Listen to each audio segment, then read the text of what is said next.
So yeah, again, I'm going to start presenting our panelists today. We have Alice McClure. She's a researcher at the Climate System Analysis Group at the University of Cape Town. She's working on climate risk and vulnerability, climate governance, learning processes and transformation, climate adaptation, and African cities resilience. Alice has been working primarily on collaborative and transdisciplinary projects with the main aim of co-producing knowledge with stakeholders, non-academic actors, so that to inform climate action. Recently, her research has been to work with researchers across different disciplines to design climate research that centers on intersectional perspectives to explicitly surface and tackle structures of privilege and discrimination. I will present them all now, and then we can just have the presentations go so you have an idea of what you'll hear today. Then we have Maria Rodó Zárate. She's a tenure track professor at Pompeu Fabra here at Barcelona. Her research focuses on the study of social inequalities from an intersectional, spatial, and emotional perspective. And she applies that to issues such as the right to the city, gender-based violence, LGBTQI phobia, and others. She has also developed specific methodologies for studying intersectionality, such as the relief maps, which won the Ramon Molinas Award for the Best Social Impact Project. Now she has been a visiting researcher at the Graduate Center of the City University of New York, as well as in the Universidade Estadual de Ponta Grossa in Brazil and in the University College of Dublin. Currently, she's also leading the ERC project, starting grant, called Intermaps, which is also working on mapping inequalities. Welcome also, Maria. And we have Malini Ranganathan. She's an associate professor in the School of International Service, which is an affiliate faculty of the Department of Critical Race, Gender, and Culture Studies, and a faculty fellow in the Metropolitan Policy Center at American University in Washington, D.C. in the US. She is a critical geographer and political ecologist. Her scholarship focuses on the relationship between racialization, property regimes, and environmental and spatial justice struggles in cities both in the US as well as in India. She has published on abolitionist climate justice in the case study of Washington, D.C., and this has been featured in journals such as Antipode as well as others, and in the National Public Radio. Her co-authored book, which is, I think, coming out in a few days, if not already out. It's actually coming out next spring. Next spring, Corruption Plots, Stories, Ethics, and Publics of the Late Capitalist City, is forthcoming with Cornell University Press. And her co-edited book, Rethinking Difference in India Through Racialization, was published with Routledge in 2022. In 2021, she was recognized with American University's Outstanding Contributions to Promoting Diversity, Equity, and Inclusion Award. So we're very, very happy to have you all here. I think we are starting with the order that I presented. So Alice, if you want to come up, and I will be sharing your presentation.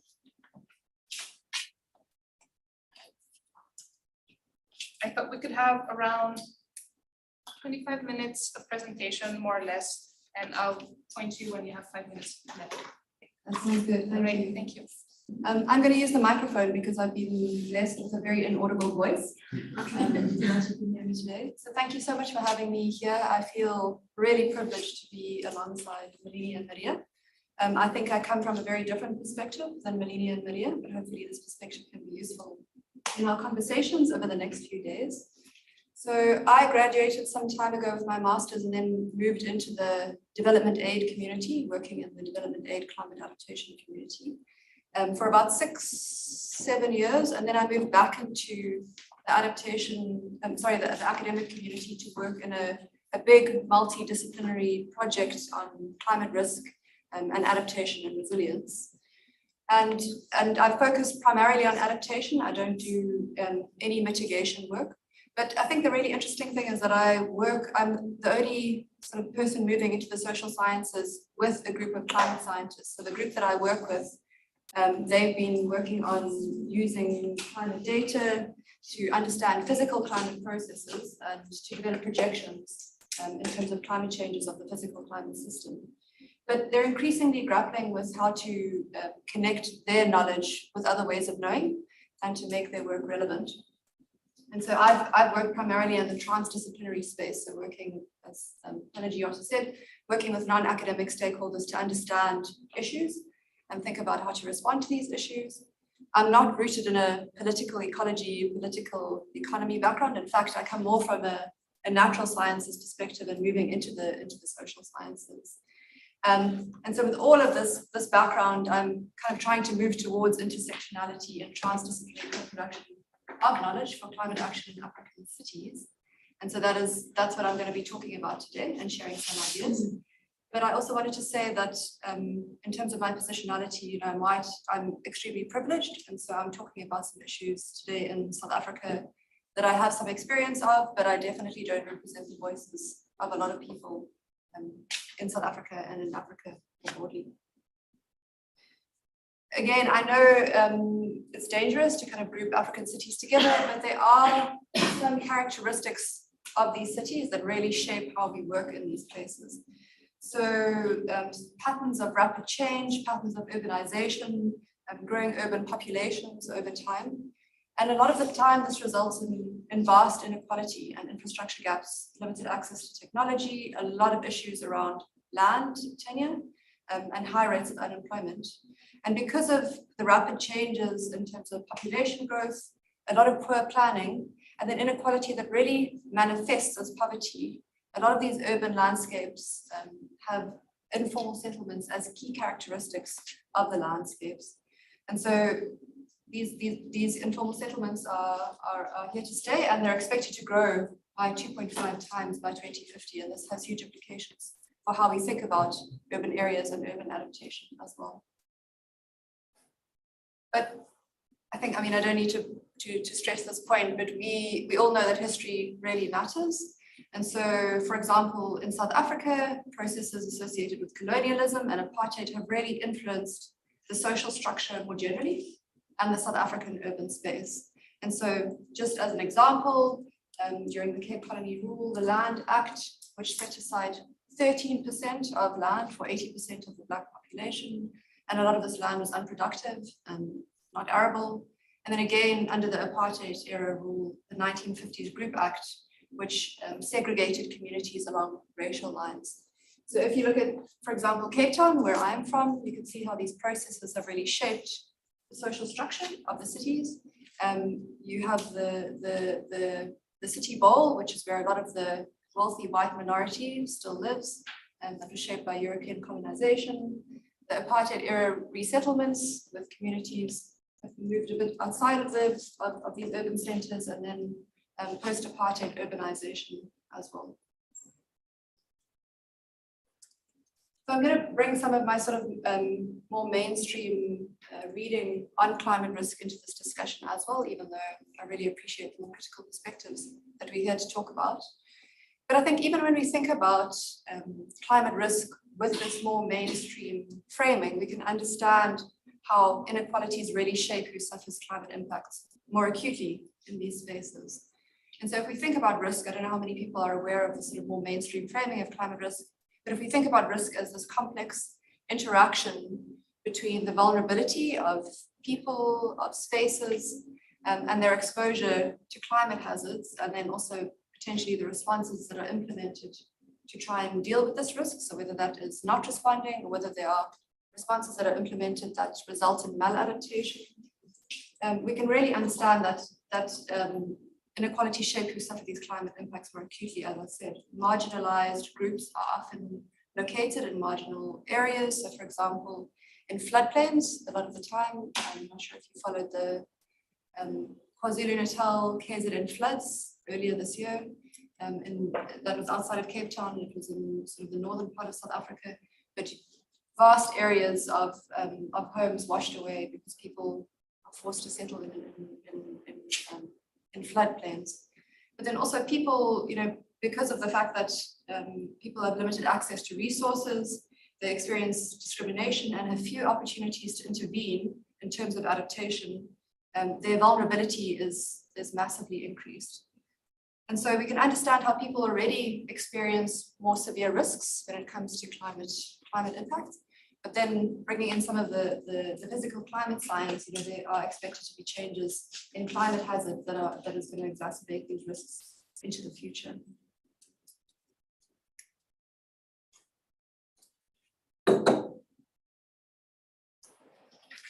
And then when we think about climate research and action, we need to be thinking about what are, who's benefiting from these interventions. As people have written about in this room, are these actions actually benefiting marginalized residents, or are they actually preserving the interests of the urban elites? And an example in South Africa, in Cape Town, where I am from, is if you think, I don't know if you know about the 2018 drought that occurred in Cape Town. And for a long time, wealthy households have subsidized water use for poorer households in South Africa. And during that drought, the city of Cape Town put a lot of pressure on residents to reduce their water usage. And a lot of the wealthier households could reduce their water usage because there are fewer people living in the households, but a lot of the poorer households, they couldn't reduce their total water usage because often they're backyard dwellings and more people living under the same roof. So there was a lot of shame associated with not being able to reduce overall water consumption, but also as a result, the total revenue for the city decreased, and the city itself, as a response, it only allowed for those people who could claim as severely impoverished to have free access to water. And so a lot of people fell through the cracks with this particular response. Also, with the post-colonial and traditional structures of governance in urban areas, and more generally, it makes it really difficult for urban residents to intervene or to participate in governance, but particularly from a climate adaptation perspective. And then the point that I'm really interested in working with a group of climate scientists and the climate scientists themselves is that scientific climate information usually dominates the evidence basis for thinking about climate adaptation. And this occurs at statistics and spatial and temporal scales that are at the expense of people's experiences, like these maps that you can see here. And so non-academic people really find themselves facing a credibility deficit.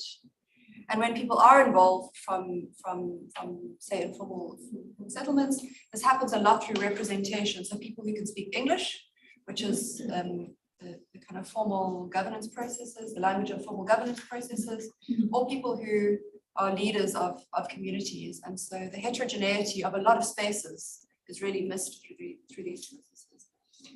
And I've already alluded to this idea of informality in urban areas. It remains really poorly understood more generally, which has implications for city governance, but particularly for adaptation, thinking about adaptation and resilience.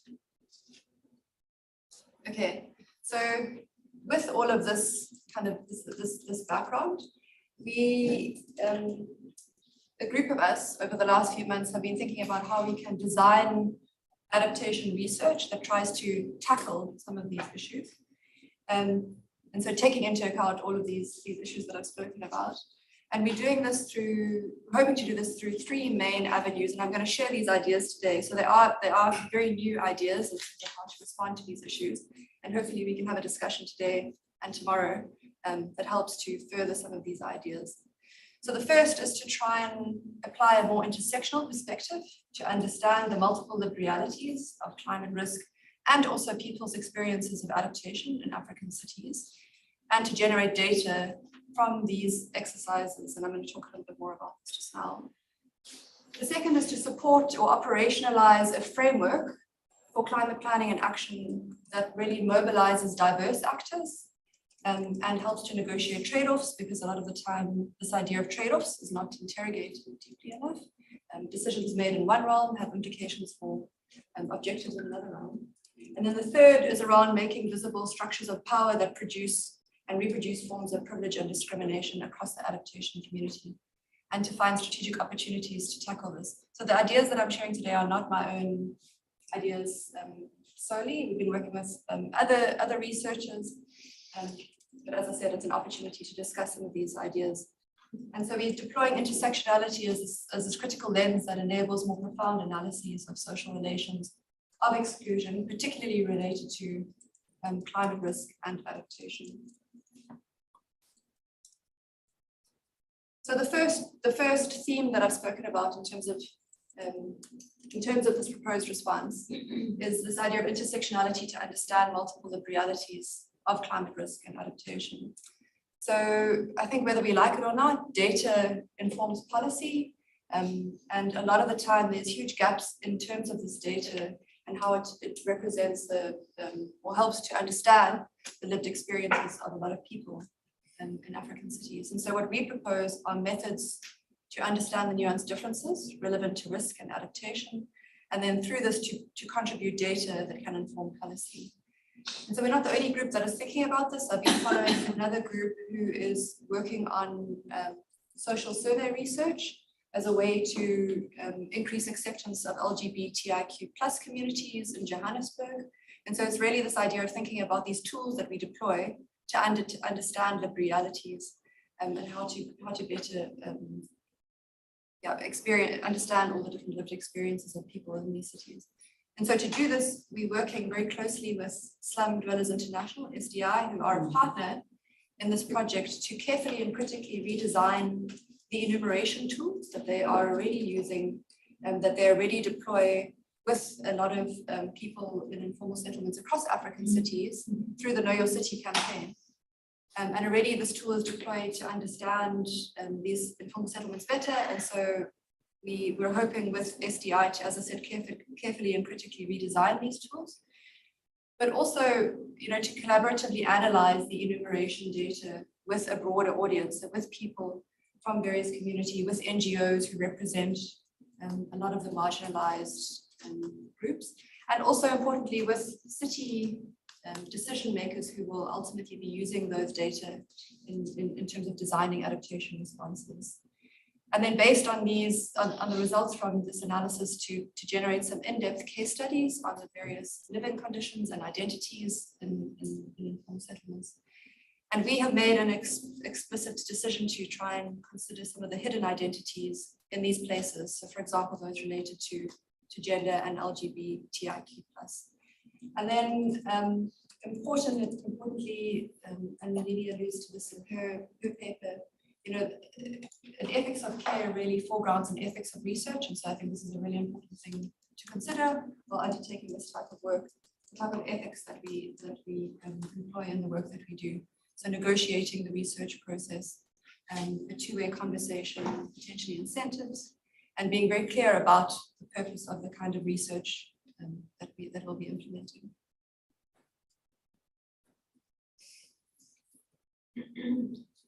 The second theme around mobilizing diverse actors to be able to assess trade-offs associated with different interventions. And we're hoping to do this through the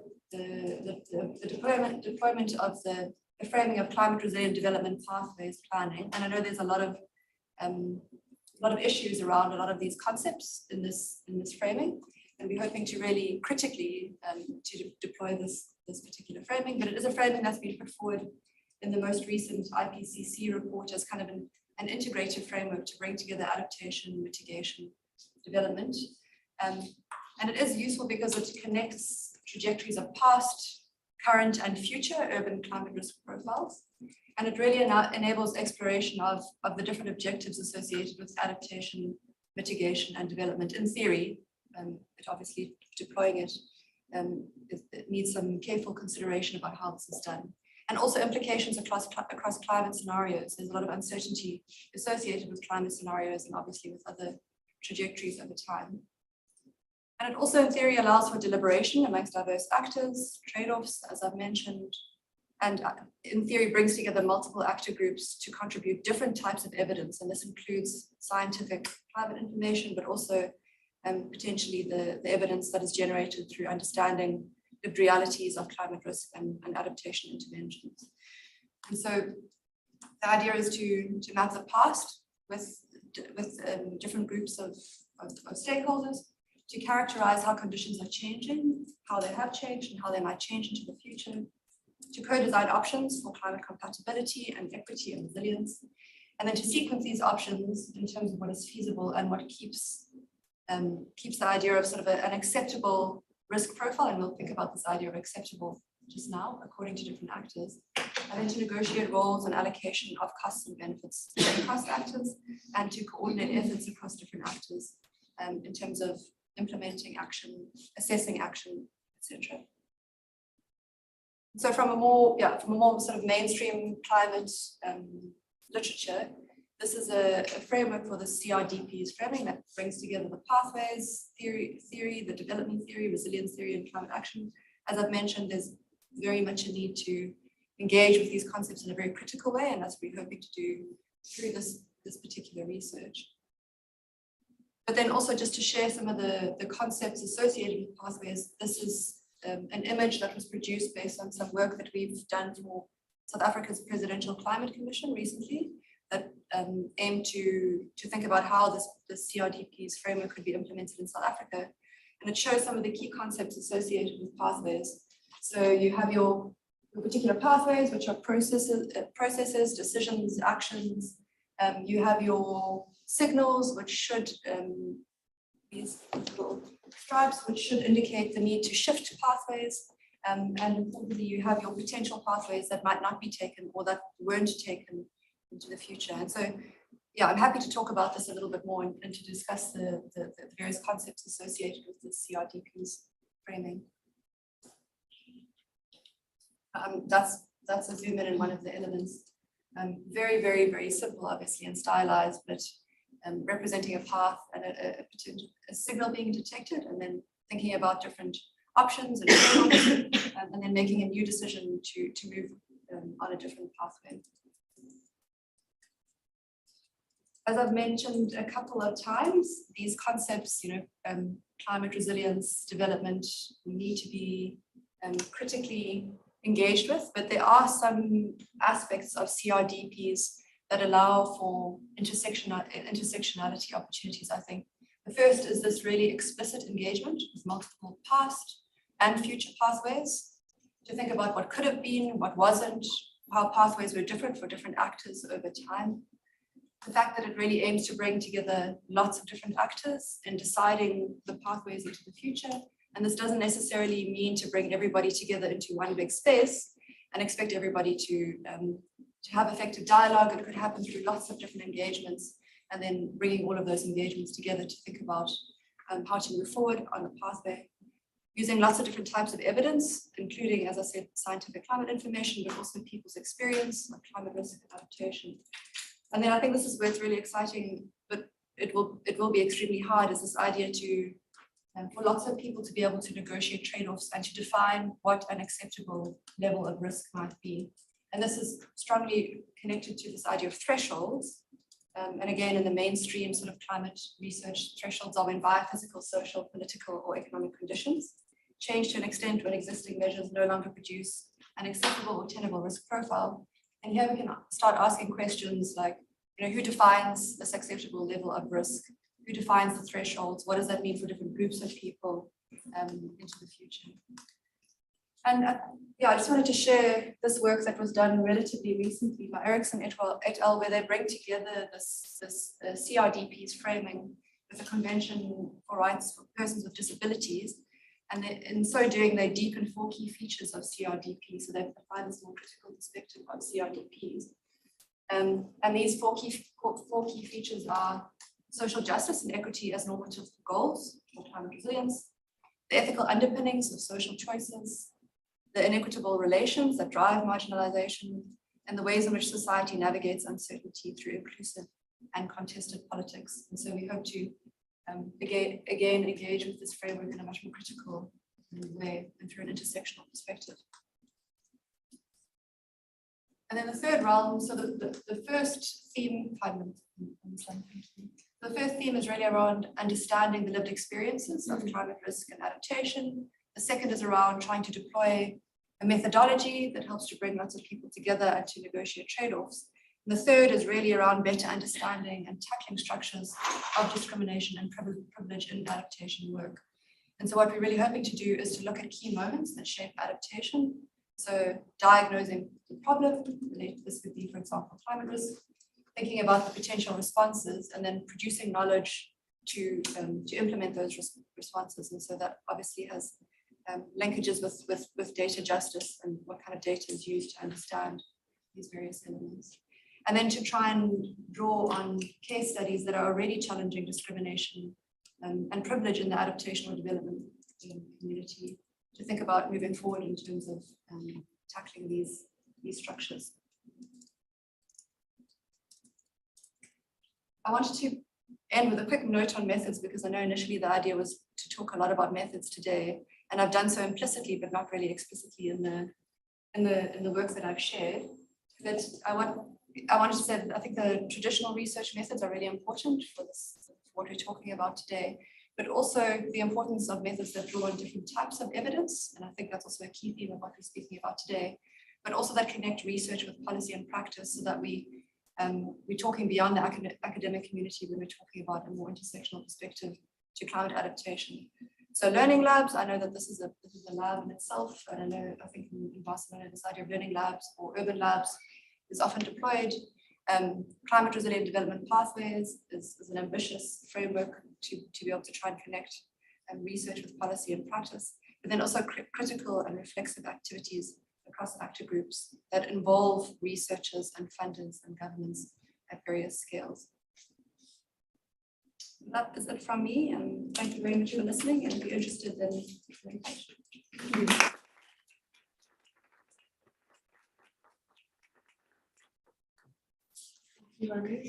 Is there any clarification question maybe for Alice that we could take now, or else we can move on to the next panelist? Something from what she presented that you need, you have any specific questions about? Isabel. Is it today that we are engaging a bit more with some of the concepts that can be cross-cutting, or would you like us to wait for tomorrow? Well, we can discuss those after we've heard all three, I think, no? In the sense cross-cutting, you mean? I guess I have a question to Alice more in particular, but based on other concepts.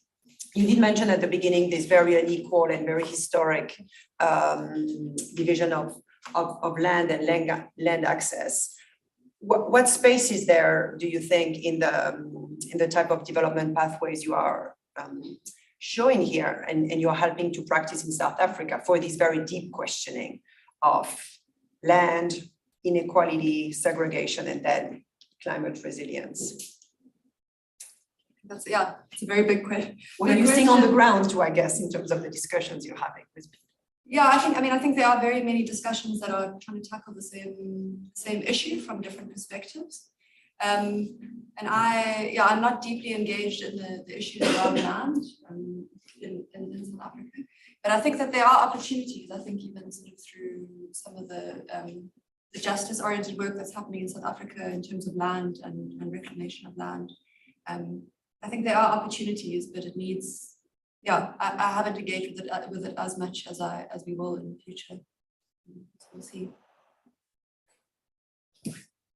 Any other short questions? I have a clarification question. Maybe it's very silly, but what are enumeration tools? Because you talk about redesigning and collaboratively analyzing enumeration tools. Yeah. What does that mean? So redesigning enumeration tools, it's a social survey tool that is usually sort of deployed. At the moment, it's deployed through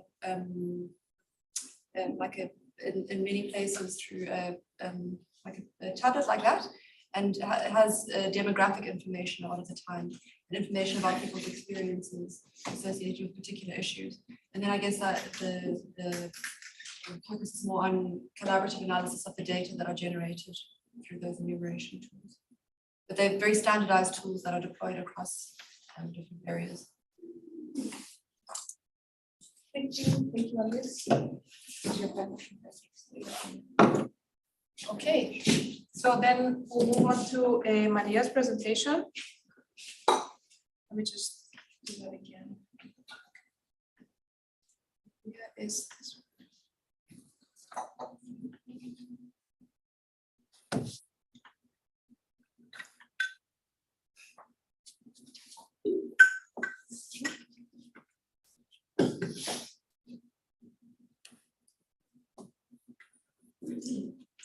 So good morning, and thank you very much for organizing this amazing workshop and for inviting me to share this panel with such fantastic scholars. And I'm really happy to be here and to discuss all these issues with you.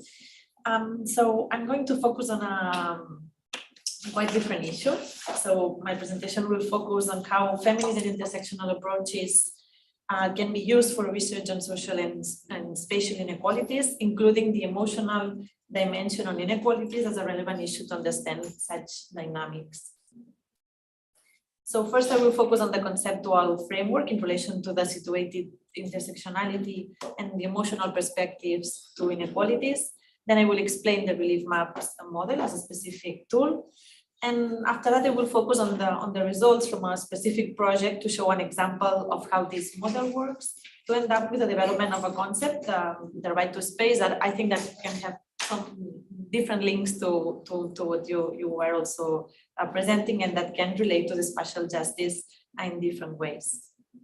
So in relation to situated intersectionality, I think you all know what intersectionality is and what intersectionality means, but I always like to have this first slide on the concept. So building on the debates that were taking place within the Black feminist movement in the US, the concept of intersectionality, as you know, was introduced as such by Kimberly Crenshaw in '89 as a way of describing the interconnections existing between race and gender in Black women. It has expanded to theorize a wide range of intersecting axes of inequality, such as sexual orientation, class, or age, in a variety of disciplines. Its main arguments can be summarized as that experiences of oppression cannot be understood from a single framework, that there are relations of mutual constitution between different axes, which means that we cannot add Black to woman, but that there are interrelation, that the interrelation between these two positions creates specific configurations of inequalities. And also that there are positions, that we are all positioned in all power structures, so that there are no neutrals. So men have gender and white people have an ethnicity that also configure our own experience of inequality and privilege.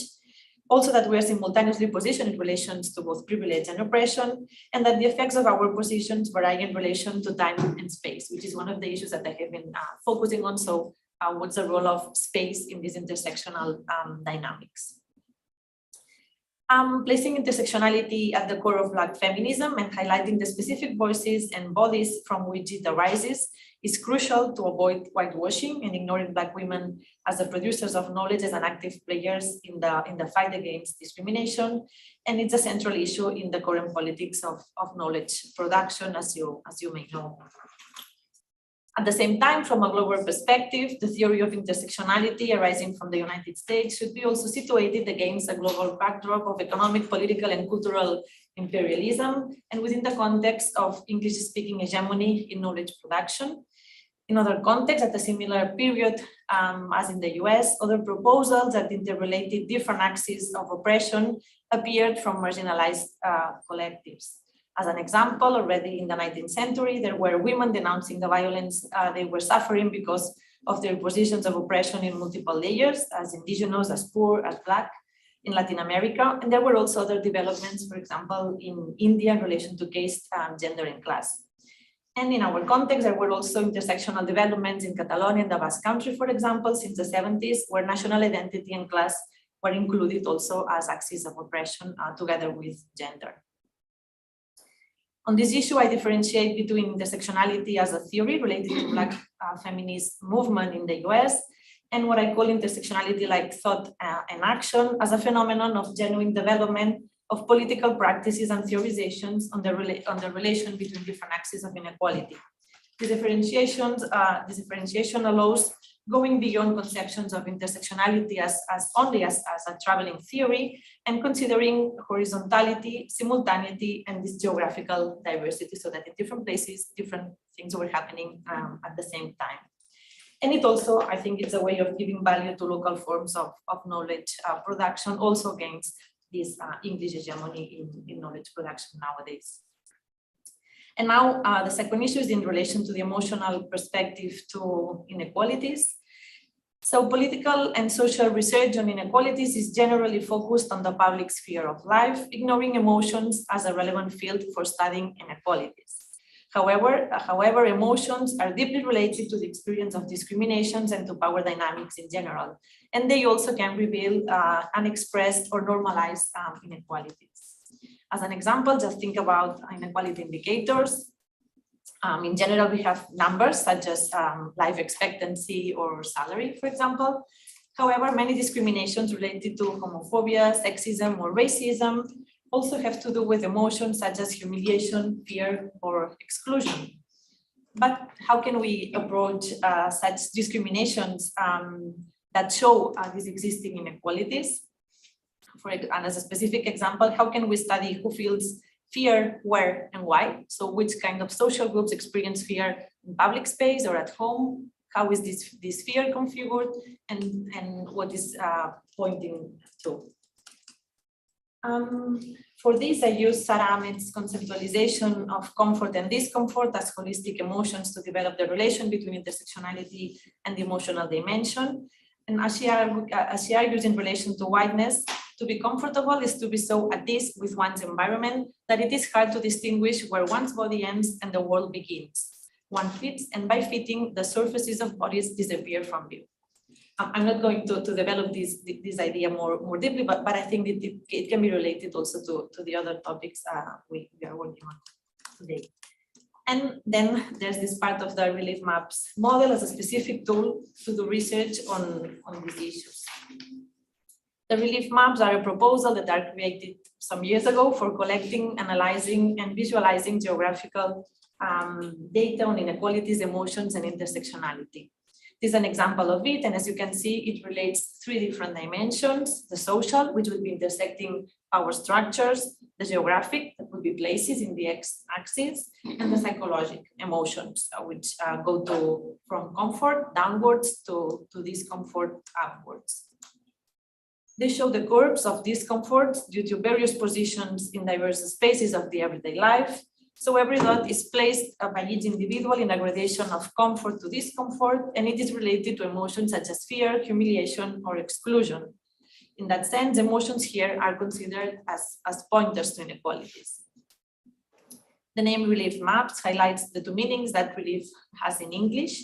So relief as an accentuation, which would be the hills, the curves that rise up and that show the places of oppression, and also relief as alleviation or removal of pain, which would refer to the valleys, which would be those places where oppressive experiences decline and that culminate with these places of relief. Thus, the concept of relief shows this dynamism and mobility between places and experiences according to the different structures that intersect. The relief maps were firstly created as a tool to be used by hand by participants. First, they had to reflect on their experiences in every place of their everyday life in relation to different social positions. Then they classified the spaces in 4 different types. This was the second step. And finally, they draw their own relief map. This has been used in this way in several projects, but some years ago, we created the digital tool of the relief maps in the form of a website, reliefmaps.cat, which has importantly expanded its potentialities. It has 2 main functions. As a researcher, you can create your own model of a relief map, choosing the categories you want to work with. And then the places, you can use the ones proposed or create new ones. And once you have defined them, you send a link to your participants so they can take part on it. Participants then have to fill in a form like this, explaining how they feel in every place by its category, selecting the emotions related to it, and then situating the dot in a gradation from comfort to discomfort. So they can see, and here you can see an example of the screen, here you can see an example of this screen for home and sexual orientation, where you have this qualitative part where you can write how you feel, and you can select the emotions, and then move the dot from comfort to discomfort. And then the relief map appears like this. It's interactive. So you can see all these the commentaries, and you also can download the data in an Excel. So the relief maps model are a proposal for the collection and visualization of data on intersecting inequalities from a geographical and emotional perspective, and they are also a model for analyzing and conceptualizing intersectionality. They are a tool for empirical research on the effects of intersecting inequalities that combines qualitative and quantitative approaches. Place here is considered as constitutive in intersectional dynamics and as a central element that shows the dynamism of power relations. It also goes beyond additive conceptions of intersectionality, and there's no reinforcement of categories, so you cannot see man, woman, non-binary, or trans, but you see only gender. Also, privilege and oppression are always taken into account, and they also allow for a great variety of axes to be considered. Another important issue is that they imply a deep reflection on oppression, privilege, and inequalities, what has an important transformative potential for the research process, and some important ethical considerations too that we can talk about later. And finally, it's important to know that they are not an end in themselves, but material to be analyzed. That's also why they are not a graphic, but a map, or I prefer to call it like a drawing of the subjective perception of inequalities. And now we will present some examples of these intersectional inequalities. Through this specific research, it was a project called Multifaceted Views of Gender Violence, Proposals for Prevention at Secondary Schools from a Holistic and Intersectional Perspective. And I have some examples of these relief maps that so I can end up explaining this concept of the right to space. For this project, I will be very brief on these methodological issues, but we use a wide range of methodologies. And regarding the specific data we'll focus on, we worked with 4 high schools in Catalonia with different socio-demographic contexts. In total, we worked with 88 students. They were aged 14 to 16 years old and were differently positioned in relation to diverse axes of sexual orientation, religious identity, and ethnicity. And although the relief maps are thought from a qualitative approach, with the digital version, we had an important amount of quantitative data that was obtained through the grade of comfort to discomfort for every place and identity. So where they situated the dot. This ranged from 0 to 100, and it could be linked to the profile of the participant and all the other data available, like the type of place or specific emotions. For this study, quantitative intersectional analysis were difficult to undertake with a sample of 88 students, as you can imagine. But with the preliminary analysis through a classification of the levels of discomfort comfort to discomfort in 5 types, ranging from total comfort to high discomfort. Here you can see some examples of the quantitative approach that allowed us to identify specific groups, identities, and places where youth were especially vulnerable. And as you can see, for example, 26% of women felt a medium high discomfort in social networks due to their gender in comparison, for example, to this 4% of men.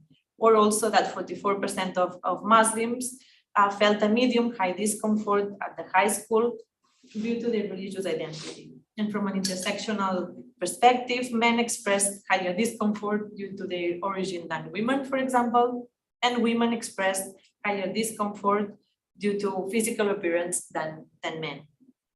I see this quantitative approach as a torch that shows causes of discomfort that are especially relevant and in specific places for specific groups. So this can guide the following qualitative analysis. So in relation to the qualitative data, here you can see the relief map of a bisexual atheist white woman. You can see the very accentuated curves that she drew for sexual orientation in green, for example, but also for gender in this red-brown and origin in yellow. In relation to sexual orientation at home, one of the issues that she brought in this website was that recently I had the courage to explain my sexual orientation to my parents. They didn't take it well. My mother's partner made very homophobic comments. In relation to gender in public space, she said, in my opinion, the street is where I feel less respect as a woman. I have been chased, shouted things from a car, whispered, and some have also touched my body without consent. In relation to origin, religion, and nationality in public space, she said, I have received some denigrating comments, but as I am white-faced, I have never received too many bad comments. So as you can see, here she expresses the feelings of discomfort that are linked to diverse social processes of exclusion and discrimination, such as the process of heteronormalization. In my previous work with young lesbians, the homophobic attitudes from parents appear both as central for processes of victimization for youth in private spaces, but also as clear limitations for their access to public space. A young lesbian that must hide her sexual orientation to her family won't be able to express her sexual orientation in public space neither, for the fear of being seen by them. Here, the economic status and the possibilities of emancipation are crucial for this situation too, as well as the emotional dependency of youth to their families. She's also referring to fear in public space, which is in itself a restriction to women's mobility. And the intersection between age and gender is especially relevant for the configuration of it. Also, the where, when, why, and whom women feel fear from are central elements for the reproduction of gender violence and are also important barriers for implementing successful prevention plans. In relation to origin and ethnicity, the relief maps show that the process of racialization of migrant youth and the diverse configurations of racial discrimination are also an important issue for youth. And in this line, there's another example. Here you can see how this young Muslim man feels discriminated because of his religious identity in public space. And he says, it depends on spaces. Sometimes I get discriminated, but normally I feel good. You can see how the yellow line is now quite accentuated in public space, but also in high school and social networks. This points to racialization processes too, and their interconnections with religious identity and migration processes, which could be also linked to the processes of securitization of the urban space. He also expressed he had received Islamophobic comments after terrorist attacks at school, pointing at him as a potential terrorist. And this example then are also related to broader processes that link the everyday experiences of youth in a high school to international geopolitics. And another one is in relation to physical appearance, where this young man says in relation to physical appearance at high school, he says at the institute, I feel bad about my physical appearance because during 4 years I have suffered bullying because of my skin problems. It shows how physical appearance can be also the cause of important discriminations and violence with intense psychological and physical effects. In this sense, these discomforts point at central aspects related, for example, to the social conditionings of health, which could have clear potentialities for understanding how social positions deeply affect human well-being in general. There are many other interesting relief maps that show the complexity of the experience and how inequality is felt and lived. But there are also another kind of relief maps that I wanted to show you. This is what I call the maps of silence. Here you can see the relief map of a heterosexual white Catholic young man. His lines are flat lines, showing his privilege in the different places of his everyday life. In relation to his sexual orientation, for example, he just says good or even nothing, and he links emotions such as acceptance, freedom, protection, or safety. And another one, very similar. They seem like less interesting maps than the others, but I think that it's interesting to show how privilege is also spatially and emotionally configured and how it reproduces inequalities. So these flat lines are, first of all, lines of silence, lines and dots empty of words, of feelings, and this is precisely what interests me here.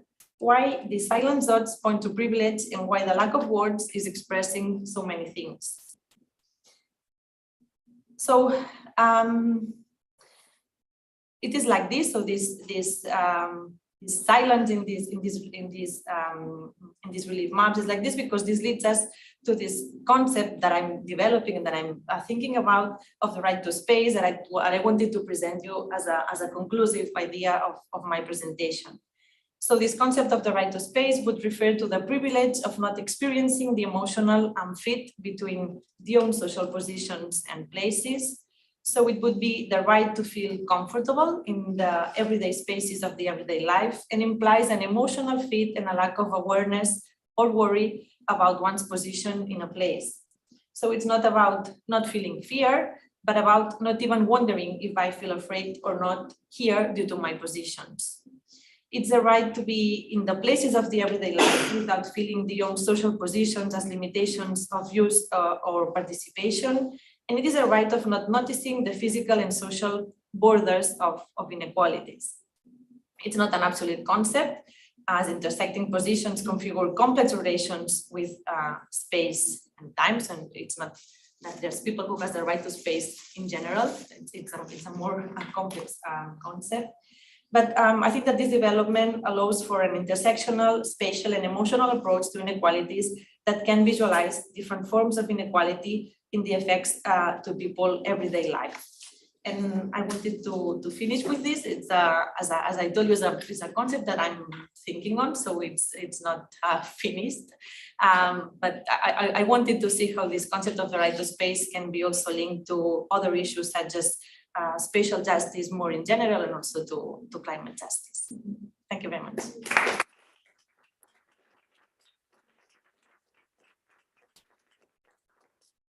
We have a question. Let's go ahead.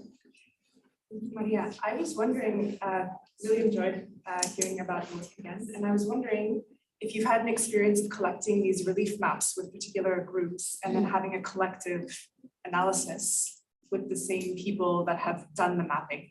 Because I'm wondering, I think this could be a really interesting process also for people to then exchange, but in an anonymized way,